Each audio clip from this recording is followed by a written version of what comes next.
2堂礼拜即将开始。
大家平安，让我们一起站起来，用歌声赞美我们的神。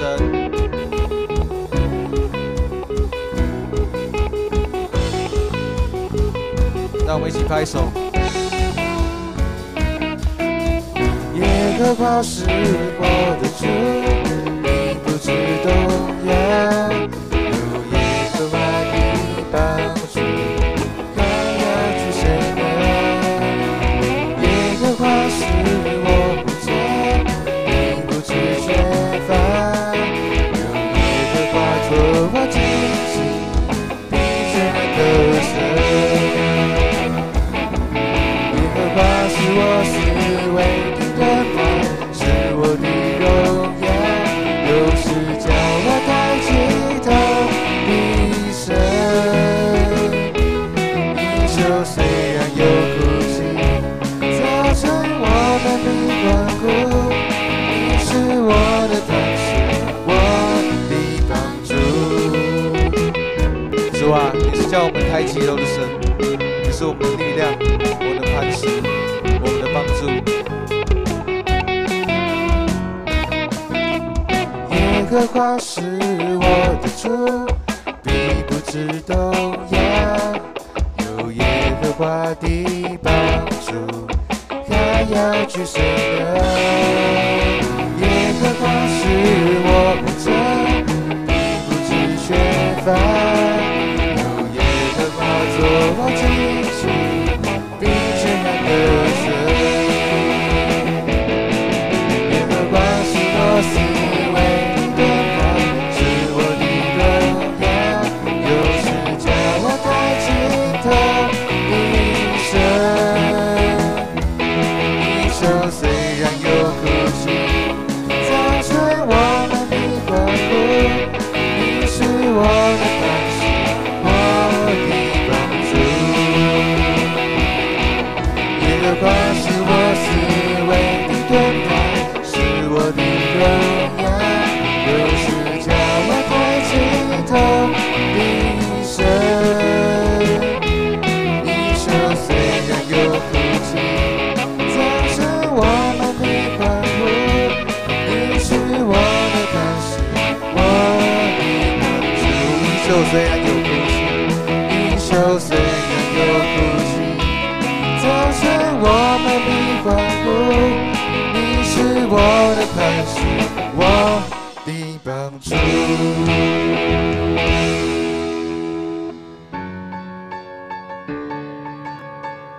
主啊，你是我们生命的光。 是因你而来的一切是如此的美好，在你的爱里，我们要不停地向你呼喊，不停地向你歌唱，让全地都听到我们的声音。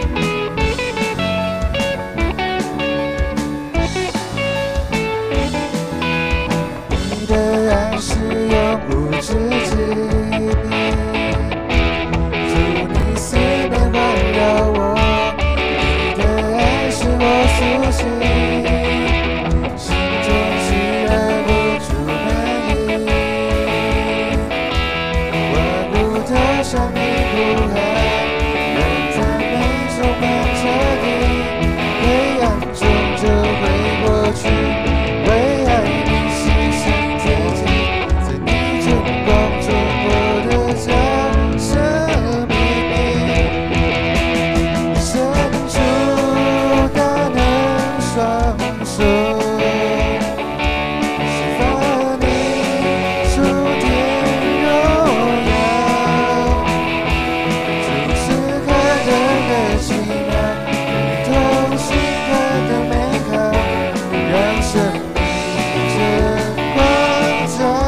生命真光照耀。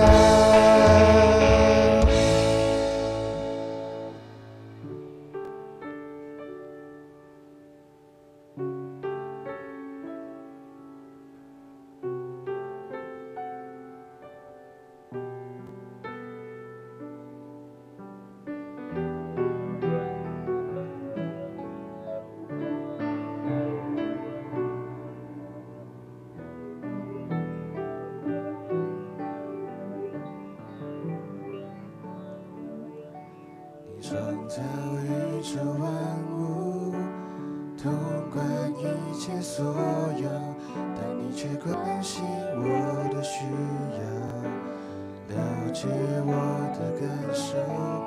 你说不整天上云彩，打造永恒国度，但你双手却甘心为我忍受着固定像骨头。你公义审判万民，圣洁光照全地，但你却一再次恩典，一再是怜悯，给我机会回转向你。你的爱如此温柔，超乎我心所想，这样的有能力的主，轻捧我在手掌心上。你的爱如此深切，我知我无以报答，但愿倒空我的生命，学习你谦卑的样式，背起我自己的十字架。你创造宇宙万物，统管一切所有，但你却关心我的需要，了解我的感受。你说不整天像云彩，打造永恒国度，但你双手却甘心为我忍受着固定像骨头。你公义审判万民，圣洁光照全地，但你却一再次恩典，一再是怜悯，给我机会回转向你。你的爱如此温柔，超乎我心所想，这样大有能力的主，轻捧我在手掌心上。你的爱如此深切，我知我无以报答，但愿倒空我的生命，学习你谦卑的样式，背起我自己的十字架。你的爱如此温柔，超乎我心所想，这样的有能力的主，轻捧我在手掌心上。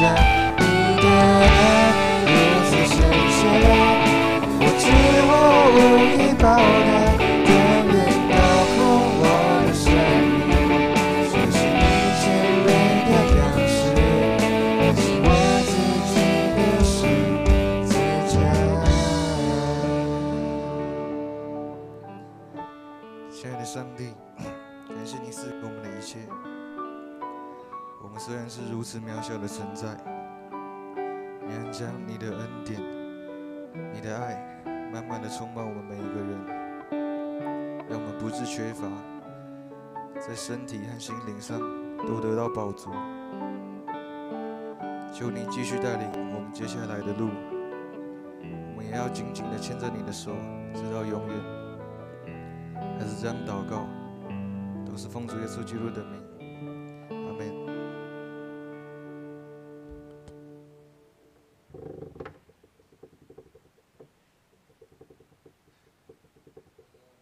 站着哦。来，我们来攻读新的诫命。你要尽心、尽性、尽意爱主你的上帝，这是诫命中的第一，且是最大的。其次也相仿，就是要爱人如己。这2条诫命是律法和先知一切道理的总纲。我赐给你们一条新命令，乃是叫你们彼此相爱。我怎样爱你们，你们也要怎样相爱。你们若有彼此相爱的心，众人因此就认出你们是我的门徒了。请坐。奉献，我们请奉献的同工。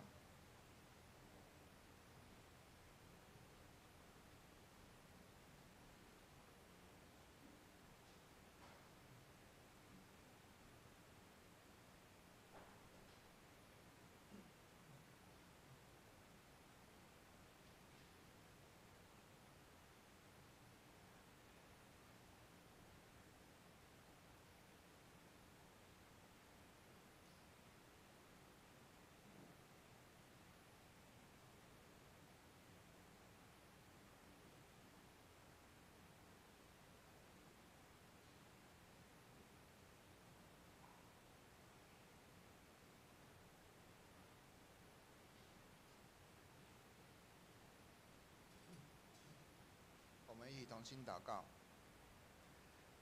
父神们，感谢你，让我们再一次来到你的宝座前，来到你的圣殿中来敬拜你。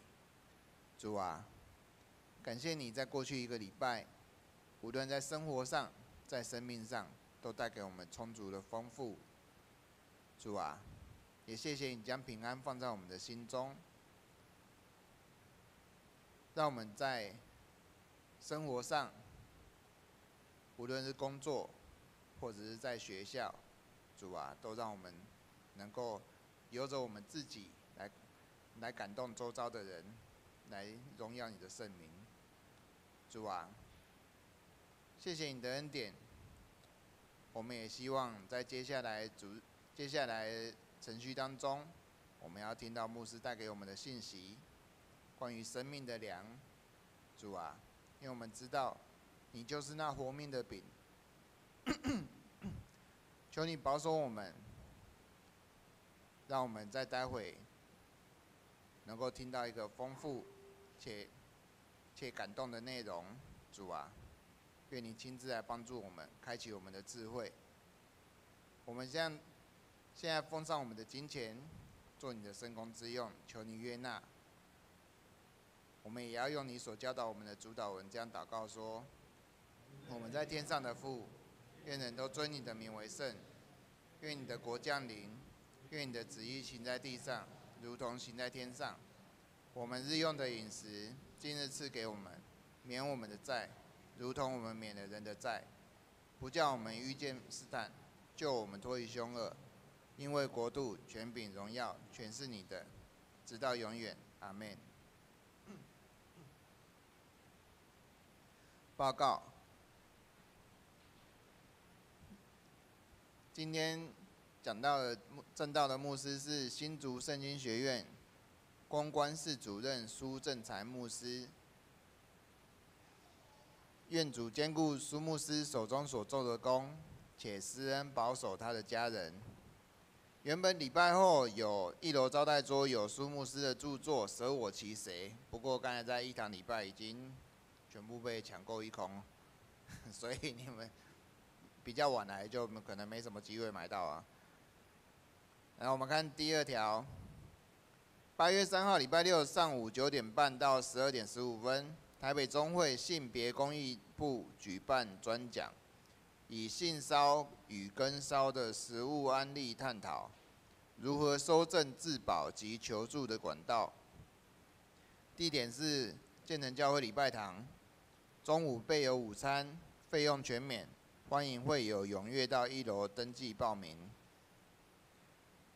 第3， 8月3号礼拜六下午1点半召开长执会，3点半召开小会，请长执们留意。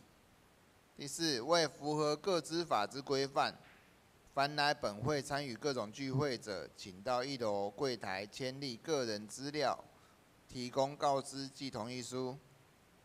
同意书收集后将统一上锁，妥善保存，请大家安心配合。这个我们从上个礼拜就已经在进行了，现在还有一些人还没有填写，请记得赶快去填写。第五，2024年5月份财务报表已经刊登于公布栏，请自行参阅。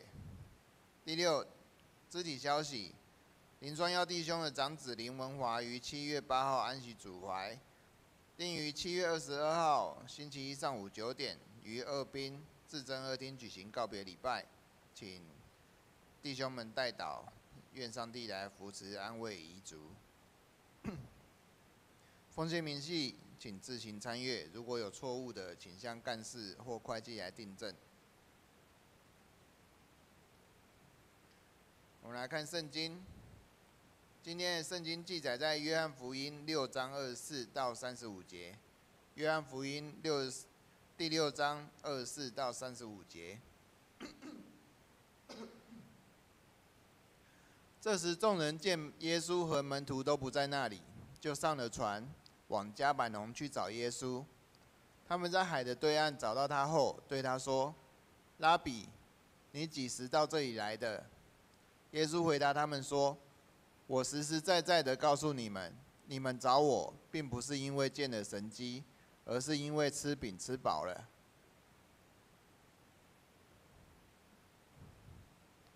不要为那会坏的食物操劳，而要为那存到永生的食物操劳。这食物是人子要赐给你们的，因为父上帝已经印证了。”于是他们问他：“我们该做什么才算是做上帝的工作呢？”耶稣回答对他们说：“信上帝所差来的，这就是上帝的工作。”于是他们对他说：“你行什么神迹，好让我们看见而信你呢？你到底要做什么呢？我们的祖宗在旷野吃过玛纳，如经上写着，他从天上赐下粮食来给他们吃。”于是耶稣对他们说：“我实实在在的告诉你们，那从天上来的粮不是摩西赐给你们的，那从天上来的真粮是我父赐给你们的。因为上帝的粮就是那位从天上降下来，并且赐生命给世界的。”于是他们对他说：“主啊，请常常把这粮赐给我们。”耶稣对他们说：“我就是生命的粮。到我这里来的，绝不饥饿；信我的，永不干渴。”正道，今天正道的题目是生命的粮。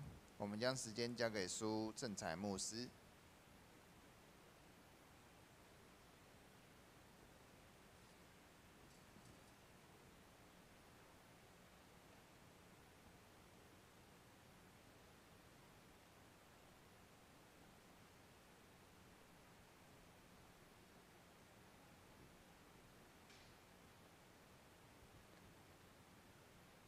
弟兄姐妹，大家平安。一般台北市现在比较新锐的教会，或是很多教会的华裔礼拜，牧师讲道的时候，他不能穿牧师服。你知道为什么吗？你牧师知道吗？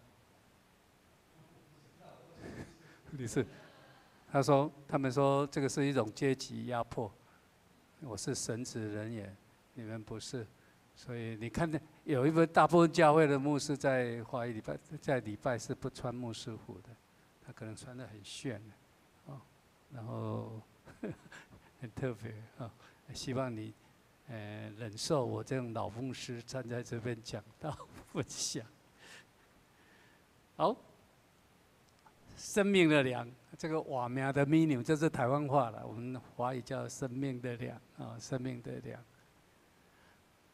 风起云涌来的轻重，他们是一个恶鬼的世界。刚刚我们念的这段圣经哦，其实是一个序句，它是耶稣给5000人吃饱以后，耶稣使了一个神迹以后，然后群众就好像恶鬼一样蜂拥而至，他们翻山过海来找耶稣。耶稣看了这群人啊，他讲了一段很严肃的话哈，就是我们刚刚念的圣经。我这个版本跟我们不是太一样。他说：“你们找我，并不是因为看见了神迹，而是因为吃饼得饱。不要为那永生的会坏的食物劳力，要为那存到永生的食物劳力。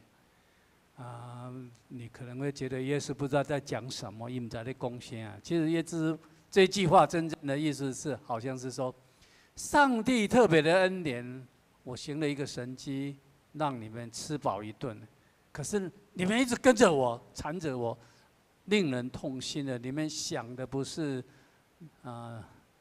你们的灵魂，你们想的是饼，看我们能不能再变饼啊？你们想的是你们的肚子啊，这是人的一种现实，一种现实啊。人肚子饿的时候，什么都肯做，什么都肯做。台湾的民间宗教，他赏人间有，对不起，他说台湾民间宗教有3个苦了，3个苦，就是说，你有可能落入地狱，你有可能变成畜生，或者变成恶鬼，什么是地狱呢？圣经在讲地狱，不只是将来审判的一个地方，跟天堂是对比。就是圣经在旧约在讲地狱，是讲耶路撒冷外面有一个山谷，那边是倒垃圾的地方，那个垃圾是永远烧不完，永远会发热那边的虫永远是不死，表示它是一个很恐怖的一个地方，一个山谷那对基督徒来讲，今天什么是地狱呢？第一就是代表一个人他受到很多生活的压力，他没有生活的空间，他有不断的烦恼他受到折磨他逃避不了这个地方可能是它可能是一个家，很可能是一个团体它是一个心灵的空间，你有可能被逼得走投无路，它就是一个地狱是一个地狱。畜生是什么呢？畜生是代表说这个人他不能管理自己的行为跟能力他讲话不得寸不得讲话怪怪的，或是失去自我控制的能力跟正常的生活。我们常常骂人说你好像畜生你不听话不听话。我小时候跟阿嬷住在一段时间，因为我很坏，老是不听话我阿嬷就会骂我说你是精神我拢讲袂听你听得懂吗？你是畜生吗？你都听不懂吗？因为我真的很坏人还会陷入一种糟糕的情况，叫做恶鬼。恶鬼是古代的一种动物，这个动物就是越吃越多，可是肚子越吃越大然后永远吃不饱所以我们叫这恶鬼。人为什么会变成恶鬼呢？他这一种贪婪的心，贪婪的本质就是这个人的心里面不安。他心理上贪婪的人，他永远不知道什么是知足，他不断的向外面的世界去追求、去占有，他把自己的生活当作一种抢夺跟占有。所以，当一个人心灵上变成恶鬼的时候，他是一种征战，心灵的征战跟病态病态。我们知道移民的社会台湾是移民的社会。我们刚到台湾来的，我们的祖先他们就是囤积，camp， 他们会囤积做咸菜啦，做什么菜那个不会坏掉了，他怕饿死了这是移民心态。可是台湾人现在还是在囤积啊。人家说那个卫生纸涨价的时候，一包涨2块钱。昨天我还问我牧师娘，我跟他说，他一包涨20块，可是有人去排队排半个小时，不是他家里没有卫生纸，因为他怕没有抢到家里以后不够用，为了省20块钱。可是这个人家里可能财产有4000万。所以我说，贪婪是一种意识形态，是你的思考，是你的思考。贪婪是一种意识形态，贫穷的人不一定贪婪，因为穷人有可能他为了一杯水可以喝，1碗饭可以吃，他就可以感恩了，他就可以感恩了。富有的人不一定知足，你很有钱，赚了很多钱，你不一定知足啊，你还是想赚更多。所以贪婪它是一种人格特质。弟兄姐妹，当我们有这种性格的时候，不论你这一辈子如何打拼，如何赚很多的钱，你一生仍然要过匮乏、贫穷的日子。牧师再讲一次了哈，贪婪是一种人格性质。当我们有这种性格的时候，性格的时候，不论你这辈子如何打拼，赚的都很多的钱，但是因为你心里面永远不满足，所以你一定要过匮乏、贫穷的日子，你还是会是贫穷。我最近要丢掉很多书了，可是舍不得丢掉。我记得大概40几年前，我离家出走，从南部来的时候，我是带了一个皮箱，然后就离家就走了。可是这四五十年来，我的生命累积越来越多，我们叫加减人生啊。家就是一直人家给我东西，我一直买。我本来是一个人，后来结婚，跟太太结婚的时候，搬去神学院的时候，有10几个箱子。当牧师退休的时候，我常常搬家的时候，要2个卡车才能把我生命中的东西带走，很恐怖哦。特别是牧师喜欢念书，一书就一个房间，全部都不完。可是我最近书看不到了，因为我老花眼啊，所以书都要丢掉。可是又舍不得丢掉，为什么？一本是200块的，一本是500块的。我没有想到说这本书对我已经没有意义了，一定要丢掉，一定要丢掉，可又舍不得丢掉。这是一种心态，一种心态。有一天我们过世了我们不在了你这些东西对别人都是垃圾都是垃圾我们今天吃什么样的东西长大？我们吃什么样的东西长大？我们刚刚的主导们说，我们日用的饮食，今日赐给我们你吃什么长大了？弟兄姐妹，我不知道你吃什么长大。我有一次问我儿子，他说我吃麦当劳啊。我说你每天吃麦当劳吗？不太可能啊，你还是需要其他的食物。圣经说，人饥饿不是没有饼可以吃，人干渴不是没有水可喝，是因为不听上帝的话。弟兄姐妹，我们今天生活在台湾这种物质丰富、知识爆炸的时代，比起刚刚我们念的圣经那些因为没有吃来找耶稣的以色列人，其实我们并没有比较快乐，我们有比较满足，今天台湾的社会，我们很多人仍然活在永远没有办法满足的欲望、失败、混乱的精神状态、没有平安的人际关系、承受无限压力的家庭生活当中。今天就是我们今天的状况。从外表看来，我们虽然穿得很漂亮，吃的穿的都没有问题，可是我们内在的生命是贫穷的。我们有些人好像很会赚钱，我们很有知识，我们很会做事情，我们在社会上很有地位，可是我们活着不快乐，因为真正带给我们快乐的是带给我们光明人生的，是我们内心丰丰富富从上帝而来的信仰的智慧，而不是靠这个世界上的知识啊。圣经说，当耶稣去旷野受魔鬼试探的时候，他禁食40天，这是一个很大的试探啊。后来他就饿了，那个试探的魔鬼试探的近前来对他说：“你若是上帝的儿子，你可以吩咐这些石头变成食物啊。”弟兄姐妹，你记得耶稣说什么话吗？耶稣说什么？耶稣说什么？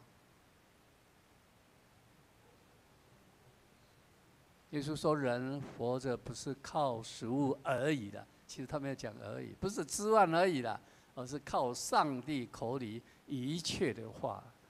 弟兄姐妹，我不知道你今天你饥渴的时候，不是没有饭吃的时候，是你心灵饥渴的时候，你诚心来到上帝面前，你跟他求什么？我们的主祷文说：“今天的饮食，求你赐给我们。”你今天用什么样属灵的食物来喂养自己饥渴的灵魂？你是用没有用的知识，还是太过丰富奢华的食物呢？还是你有渴望从上帝而来的智慧跟生命的粮？生命的挑战。这一群穷苦的以色列人，他们也生活很辛苦，因为那个时代是物质非常的缺乏。重点是他们常常挨饿，他们不止挨饿，他们的灵魂也常常漂泊在旷野里面。他们找不到上帝，他们没有办法满足，让一个人的生命流浪在没有盼望、无垠的方向的旷野里面。那是一个很大的痛苦。有时候弟兄姐妹，我不知道你有没有这种感觉？我们想好了，计划好了，摆到前面的好像是一条美丽的平坦的大道，有着幸福等待着我们。可是等我们冲进去、走进去以后，你才发现里面竟然是荆棘满坑，让我们弄得头破血流、寸步难行、伤痕累累。我们真的受伤了。可是不管怎么样，当我们每一个人开始，我们对自己的生活、对自己的处境有一个更深的思考跟反省，而且更重要，你愿意去调整你的态度的时候，你就有盼望找到生命更深的意义。信仰就是对我们一个肯定跟起步。你会去思考说，我不是赚钱，我不只是找到一个对象结婚，然后就快快乐乐过日子而已。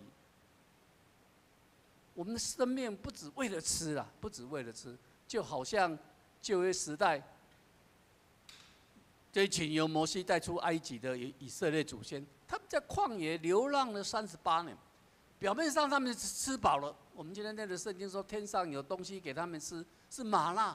他每天都吃饱了，可是对他们的来讲，他们的生命是死的，因为牛奶与蜜的迦南地虽然看得到，但是因为他们的叛逆，因为他们的不信，他们流浪了40年，也不能进入所应许之地，他们生命仍然漂流在西乃旷野里面。这种生命是悲惨的，这种生命是没有盼望的。弟兄姐妹，如果今天我们的生活不知所为，没有方向，今天我们的生活充满着厌倦、埋怨，充满着不满足，我们岂不是像这些以色列人同样的悲哀、同样的痛苦吗？一个人需要多少土地？在台北市，我们现在不这样问了，因为我们买不起土地了。我碰到了很多会友，我们会说。你在台北买几间房子啊？如果在台北可以买1间房子，了不起啊！有些人在买到其他的地方去了。我们一生的劳碌是为了什么？生命有无限的可能性，所以一个人活着，不是说这个人还有呼吸，还有心跳，更重要的是，这个人活着，他用他的脑筋去思考，他会去想说：我除了吃饱以外，我还需要什么？我靠什么来活着了？信仰是从人的绝望开始，而不是因为我来信仰，我可以被加持什么东西。信仰乃是你开始放弃自我以为是，你开始放弃自我为中心，你才可能去经历到上帝无限的爱。因为这个世界上总有些人的眼睛永远只信任看得到的东西，对于那些看不到的东西，往往我们就不在意了。因为属于这个世界上的人，我们永远只活出生命的一部分。为什么？就好像那些来找耶稣的人一样，他们就是为了要吃东西啦。他们就是要吃一顿粗饱，他们来找耶稣，因为肚子饿，要找食物。他们感兴趣的就是物质上的满足。无意中，他们在耶稣那里吃了一顿饭，他们就想从耶稣得到了更多。可是他们不知道，在他们的生命中有一种更大的饥渴跟欠缺。在他们灵魂的深处，他们有一种欠缺，这种欠缺只有在耶稣基督里的教导跟信仰当中，他们才能找到完全的满足跟解决。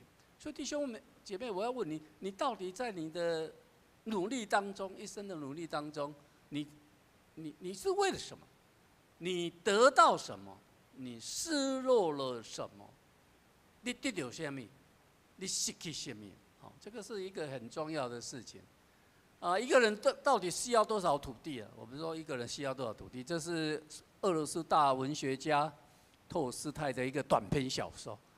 这篇小说在说有人为了买更多的土地，在那个时代啊，因为俄罗斯土地太大了，所以一个人被主人聘的时候，土地不是属于他的。可是有一天他开始存钱，存完钱的时候，他要买土地，跟这个主人买土地的时候，不是用坪去算的，也不是用几价去算，他是说你把一笔钱给我，然后你就开始跑，太阳出来的时候我就让你跑，你就一直开始跑，开始绕，太阳下山的时候你绕回来原来的地方，你绕了那个圈子的土地都是你的了，都是你的。所以有一个佃农啊，他一辈子存了很多的钱。他就希望说，他有更多的土地，可以养活更多的家人，可以成为那个富人，所以他就把钱给这个主人了。然后那一天他就准备好了，你知道他要准备很多，因为要跑一天啊，他准备很多水，很多的干粮，那个遮阳帽他大概也带了，拐杖也带了。太阳出来的时候，他就开始预备起，开始跑。你知道吗？他有时间停下来喝水吗？他有时间停下来吃饭吗？没有，因为他心里一直想：我要赶快跑，我要跑得更远，我可以绕回来，我要得到更多的土地了。所以他根本没有时间休息了，一直看着太阳，一直跑，他就拼命的跑。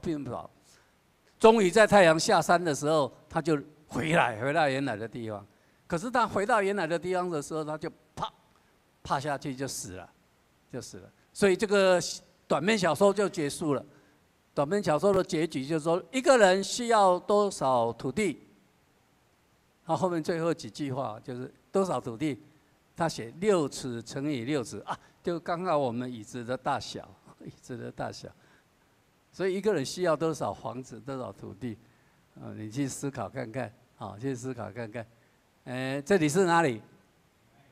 平安园。我在这边做安葬礼拜，很多人，超过50-60个所以每次去看我葬人的时候，我说我们去看水。我跟牧师讲说看不完，因为太多人了，我认识了人需要的不多了需要不多。那个没有6尺。我们今天很多人跟这个主角一样，没有真正了解自己需要是什么。我们对生命的了解，我们所能把握的很少。雅各书第4章14节，他这样讲：其实明天如何，你们还不知道。你们的生命是什么呢？你们原来是一片云雾，出现少就不见了。我年轻的时候念高中的时候，念到这张圣经，感触很深。他说：你们原来是一片云雾，一片云阳光强、风大的时候就吹掉了，就不见了。但是弟兄姐妹，我们有一件事可以有选择跟把握的权利，就是上帝让我们有这样的能力、意志，可以决定信靠他，一生来追随他。我们可以找到那个更丰盛的生命。我们心灵的饥饿要得到满足，我们就可以进入那个属灵生命的迦南地。属灵的生命的迦南地不在耶路撒冷，不在巴勒斯坦，是在你的心里面。你就不会再流浪，那个没有目标、没有盼望的旷野。这也是耶稣基督一个宝贵的应许，耶稣说，在他里面有永远的生命的泉源台湾话讲这句话说“追转清出来”，它是一种泉源，它不断的在你的生命里面涌出来，会淹过你的一生。耶稣说：“我是生命的粮，到我这里来的必定不饿，信我的人永远不可，永远不可。耶稣在这里面讲的生命，它是一种属灵的生命。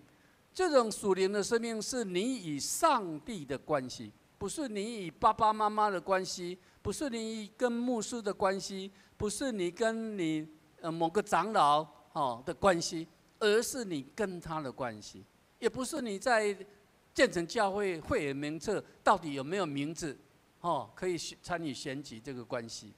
这个关系是因为你真的认识他，这个关系是因为你信靠顺服，一辈子遵从这样的一个教导，然后愿意以爱牺牲来跟随他，这种关系才有存在的可能性。一个会觉得饥饿的人，他才知道是要食物要吃。当我们信靠耶稣基督，若没有真正的满足，是因为认识上帝，信靠耶稣基督，且将他的教导、理想当作我们一生努力的目标，我们就跟他没有关系。你是来插回啊，台湾话讲你来插回啊，那没有真正的关系。耶稣说，你们要先求他的国和他的义，这些东西都要赐给你们。今天在我们的生活当中，我们如果没有办法体验，无论是富足，无论是贫穷，我们都可以满足的信心，我们就无法体验耶稣所说的：“到我这里来的必定不饿，信我的人永远不渴。”耶稣说：“不要为那必朽坏的食物劳力，要为那存到永生的食物劳力啊！因为人子要赐给你们的。”因为人子是上帝所印证的，所以在你的生活当中，弟兄姐妹，我提醒你一句：你要去思考什么是不会朽坏的食物了，可以存到永远的。那个才是宝贝，那才是宝贝。对基督徒来讲，最重要的，你要找到你生命的祭坛，生命的祭坛。保罗在罗马书12章第1节，他说：“我以上帝的慈悲劝你们，将身体献上，当作活祭，是圣洁的，是上帝所喜悦的。你们如此侍奉，乃是理所当然。”你大概很少听到这句话，但是这句话很重要。他说要献身当活祭，为什么要献身当活祭呢？这个活祭这一字，在旧约没有出现，只有在新约圣经里面出现。什么是在献身当活祭呢？有活祭就表示有死祭，死的祭。什么叫死祭？动物杀死了、流血了，然后去献祭，那个叫做死的祭。台湾人在拜天公的时候，他们会杀猪，把那个猪杀了，然后用那个板凳把它垫得很高，因为要献给那个天公的。然后在他的嘴巴里面塞一个柑嘛橘子，你有没有看过啊？你上Google你就可以看得到。为什么要塞一个柑嘛？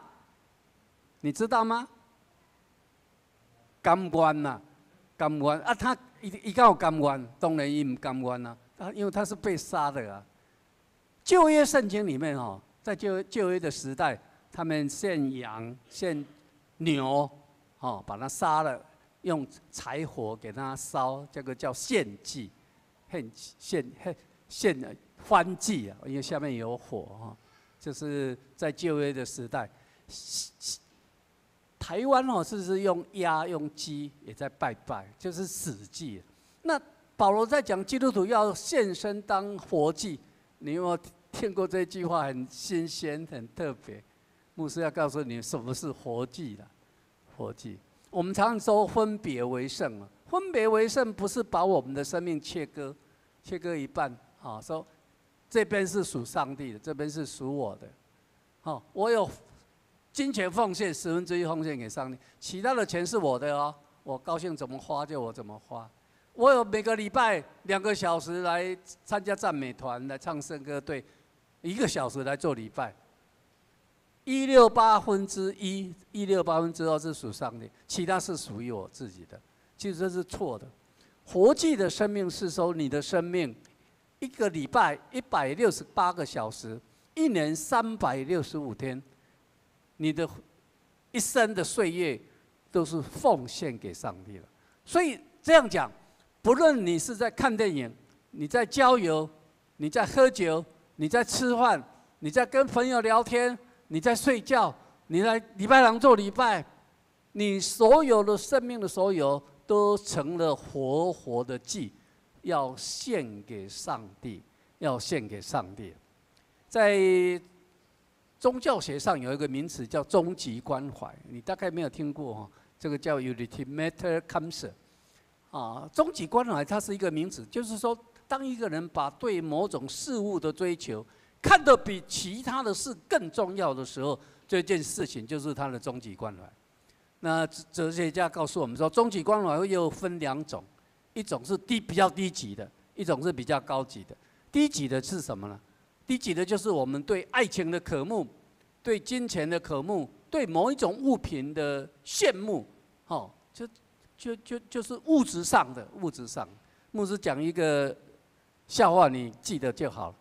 我20几年前在中部当牧师的时候，有一天去探访，回来的时候，在牧师馆的客厅看到我的小儿子，那个读幼稚园的小儿子，坐在地上哭。我都奇怪，今天不是你要去上课吗？怎么他坐在地上哭了？那牧师娘在旁边的那个餐桌，脸臭臭的，脸臭臭。我就问这个小朋友说：“你为什么不去上课啊？”他说：“都是妈妈，因为妈妈早上弄给我吃的三明治里面没有 cheese， 所以我生气了，我就跟妈妈吵起来了。所以我决定了，我就不去上课。”他就坐在地上哭，我就问牧师长说：“我们太忙了，这个礼拜忘了去买cheese，所以冰箱根本没有cheese，所以他吃的三明治里面只有火腿，没有cheese。可是对他来讲，那是他一辈子最重大的事情。我最重要的事情，早上你叫我起来，我都照表操课啊，我都刷牙洗脸都好了，我就喝牛奶，我要吃我有cheese跟火腿的三明治，然后我就会走路到对面的幼稚园去上课，就是最正常。可是都是你妈妈，你没有cheese给我吃，因为那块cheese对他来讲是生命中最大的事情。那是他3岁的时候发生的事情。弟兄姐妹，你现在几岁我不知道，你所 care， 你所在意的，你所耿耿于怀、不能放弃的是什么？你记得牧师的儿子的三明治的cheese就好了。高级的终极关怀，它属于比较政治的，像说有些人觉得台湾没有独立不行，所以他一定要在总统府那边绕了7圈，表示台湾要独立了，还是说为了某一种理想，艺术的，文学的，你这样的投入都是比较属于高级的终极关怀。对基督徒来看，你的终极关怀是什么？这个终极关怀就是当你面对一个创造者的存在跟事实的时候，当你面对一个绝对者的威严的时候，我们不得不降服在这个神的面前，而且把这样的认识的一个信仰当这一生不能改变的志业跟使命，不容许其他的来干扰我的，那就是你一生不能变卦的终极关怀。耶稣说：“你的财宝在哪里，你的心也就在哪里。”所以说，保守你的心胜过保守一切，因为一生的果效是从心发出来。保罗讲了一句很重要的话，他说：“原来我们不是顾念所见的，乃是顾念所不见的，因为所见的是暂时的，所不见的是永远的。”我们一起来念这句话好不好？好，来。原来我们不是顾念所见，乃是顾念所不见的，因为所见的是暂时的，所不见的是永远的。在哥林多后书4章18节，我常常在平安夜那个安葬礼拜的时候用这一段圣经。所有的亲情，所有世界上看得到的东西，有一天都会不见。你所在意的，所有的都会不见。可是有一些东西会永远在这个世界上存留。我们对上帝的爱，对他的信，你的祭坛在哪里？这个祭坛不只是你来教会参加礼拜，这个祭坛不是你一生的努力有一些目标而已，这个祭坛乃是你跨越有一个界限，它有一个界限，有一个门槛。你跨过那个界限的时候，你就能找到你真正所需要的。希伯来书11章第6节这样讲：人非有信，就不能得上帝的喜悦，因为来到上帝面前的人，必须信有上帝，且信他赏赐那寻求他的人。我大概忘了打这一段圣经了哈，打这一段圣经，我再念一次：人非有信，就不能得上帝的喜悦。因为到上帝面前来的，必须信有上帝，且信他赏赐那寻求他的人。我相信我们有一颗灵敏的心，当我们对得救的事有知觉，第一个我有感觉，并且渴慕自己的生活要让上帝来填满的人，你一定可以找到那个生命的粮，你一定会得到充充满满饱足的生命，并且得上帝的喜悦跟祝福。我们一起来祷告。天父，谢谢你让我们可以成为基督徒，特别是我们可以在建成教会成长，在2位牧师的帮助下面，我们可以寻找到那更丰富的信仰内涵，可以让我们一生活在你所喜悦的道路上，真正的找得到你，我们就可以成为一个更令你喜悦的基督徒。祝福今天早上来到你面前的每位弟兄姐妹，我们从生命的粮这样的一个经文当中去领受耶稣基督今天所要给我们最丰盛的礼物。谢谢你听我们的祷告，祈求感恩，乃是靠耶稣基督的圣名，阿们。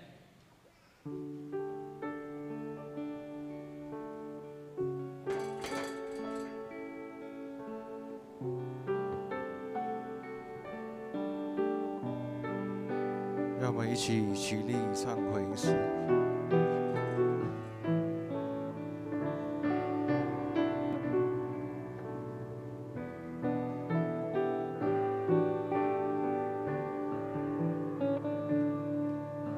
你创造宇宙万物，统管一切所有，但你却关心我的需要，了解我的感受，你手不止天上云彩，带走永恒国度，但这双手却甘心为我忍受着固定生苦痛，你供应审判完美，圣洁光照全地，但你却一再赐恩典，一再施怜悯，给我机会回转向你。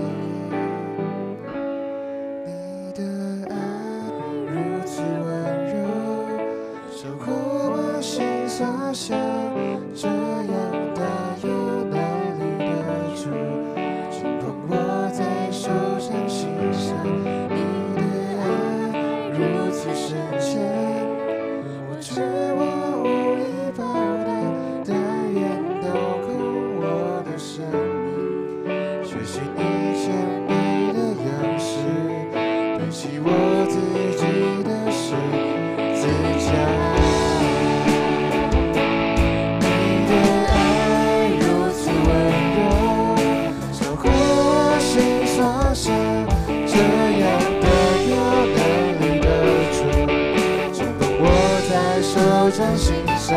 你的爱如此深浅，我知我无以报答，但愿倒空我的生命，学习你谦卑的样式，背起我自己的十字架。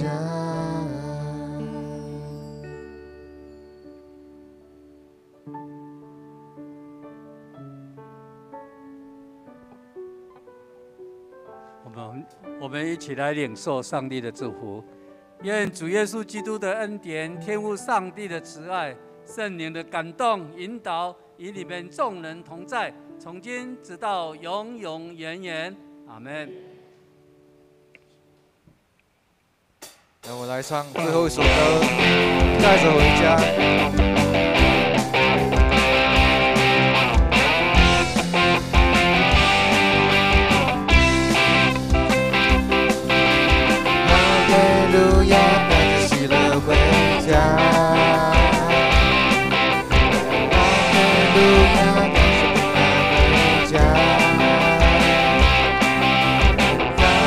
路亚，带着恩典回家。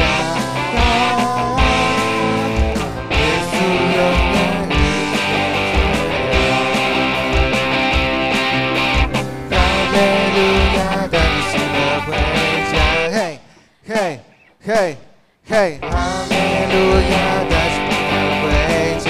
嘿，嘿，嘿，嘿，哈利路亚，带着恩典回家。是我最爱的爸爸。哈利路亚，哈利路亚，哈利路亚，哈利路亚，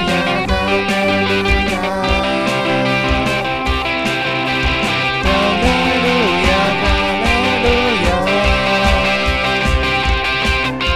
哈利路亚，哈利路亚。2堂礼拜到这里结束，大家可以彼此交予平安。